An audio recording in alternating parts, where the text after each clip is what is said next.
Madame, Monsieur, bonjour. Voici les titres de l'actualité de ce samedi.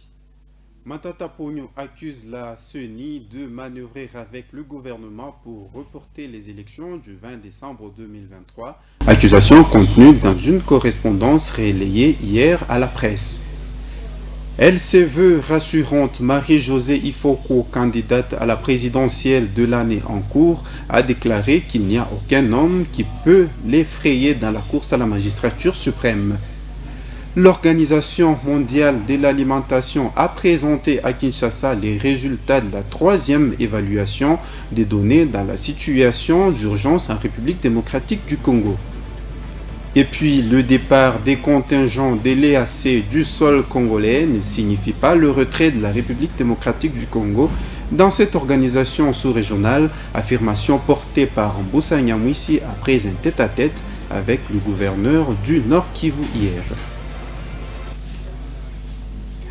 Matata Pogno, l'opposant congolais, a dans une correspondance relayée à la presse vendredi 8 décembre 2023 accusé la CENI de manœuvrer avec le gouvernement pour demander le report des élections de 2023. L'opposant Augustin Matata Pogno, dans une correspondance relayée à la presse ce vendredi 8 décembre 2023, a accusé la Commission électorale nationale indépendante, la CENI, de manœuvrer avec le gouvernement pour demander le report des élections. À l'en croire, ces rumeurs se réfèrent à la lettre de la CENI demandant au gouvernement la disponibilité des moyens de transport afin de résoudre les problèmes logistiques qui s'imposent. Les rumeurs les plus persistantes inquiètent que la CENI, en accord avec le gouvernement, veut demander le report des élections. Ces rumeurs se réfèrent à la lettre du 5 décembre 2023 de la CENI demandant au gouvernement 4 avions Antonov et 10 hélicoptères pour résoudre les problèmes logistiques. Si ces rumeurs sont vraies, le peuple est persuadé que c'est la peur de l'échec prévisible du candidat du pouvoir qui justifierait une telle décision, a révélé Augustin Matata Pogno. Dans sa lettre adressée au gouvernement de la République démocratique du Congo, le bureau de la centrale électorale a demandé 4 avions Antonov et 10 hélicoptères pour déployer le matériel des votes. Des doutes persistent sur la tenue des élections le 20 décembre prochain parce qu'à 12 jours de la convocation de l'élection, la CENI se trouve encore dans l'incapacité de déployer les kits électoraux. Reçue hier sur Actu Télévision, la candidate à la présidentielle de 2023, Marie-Josée Ifoko, a déclaré qu'il n'y a aucun candidat qui lui fait peur. Le peuple a besoin d'une femme à la tête de la République démocratique du Congo, a-t-elle ajouté. En réalité, non. Non, je vous dis sincèrement non. Puisque je vous ai expliqué que aller battre campagne et dire votez Marie-Josée, il faut coup, parce que Marie-Josée c'est là. Ce sont des discours, c'est des slogans.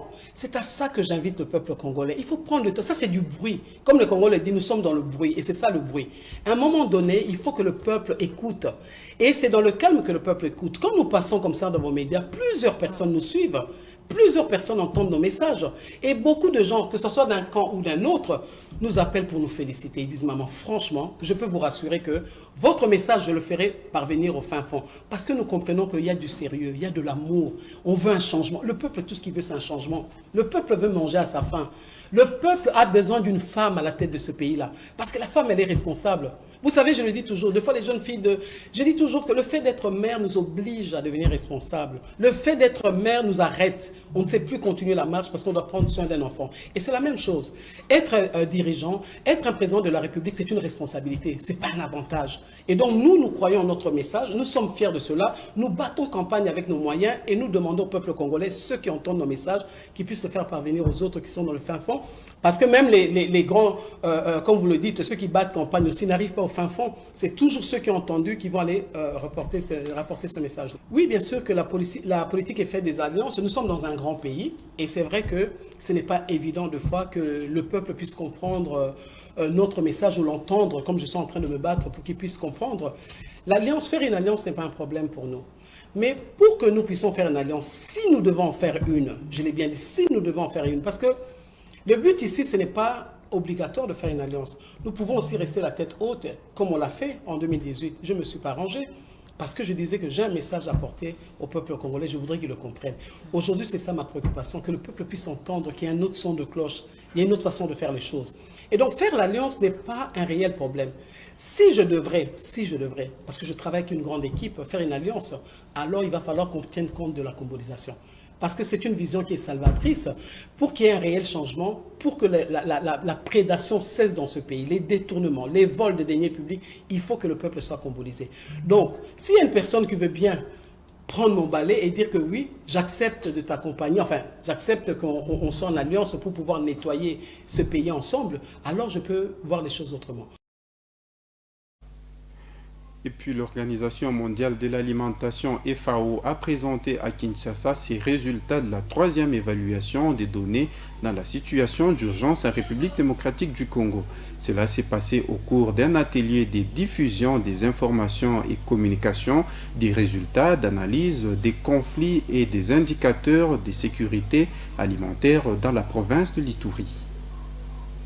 Après avoir annulé sa mission d'observation électorale qui devrait se déployer dans plusieurs provinces en raison des contraintes techniques échappant à son contrôle, l'Union européenne a décidé de maintenir une mission d'experts électoraux qui, annonce Nabila Masrali, porte-parole du chef de la diplomatie européenne, analyseront le processus électoral depuis Kinshasa, capitale de la RDC. Selon Nabila Masrali, la mission d'experts électoraux de l'Union européenne se compose de 8 experts qui resteront basés à Kinshasa. Il s'agit d'analystes dans les domaine électoral, y compris les technologies électorales, politique, juridique, droits de l'homme, genre et minorités, médias et réseaux sociaux, a-t-il déclaré. Dans ce contexte, l'Union européenne a encouragé les parties prenantes à travailler ensemble dans cette direction et a rappelé que le respect de la liberté d'expression, de la presse, des réunions, d'associations et des mouvements, tout comme l'état des droits, sont des principes qui ne doivent souffrir d'aucune exception. La mission d'observation électorale de l'Union européenne était déjà présente à Kinshasa depuis le 6 novembre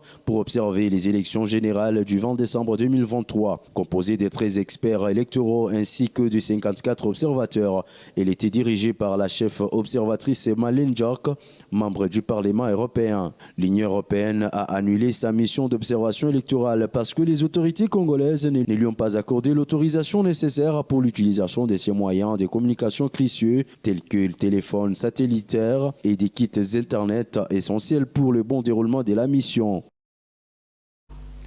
Le départ des contingents de l'EAC du sol congolais ne veut pas dire que la République démocratique du Congo quitte cette organisation sous-régionale, a laissé entendre le ministre de l'intégration régionale, Moussa Yamwisi Antipas, au sortir de l'audience qu'il a eue avec le gouverneur militaire du Nord Kivu hier.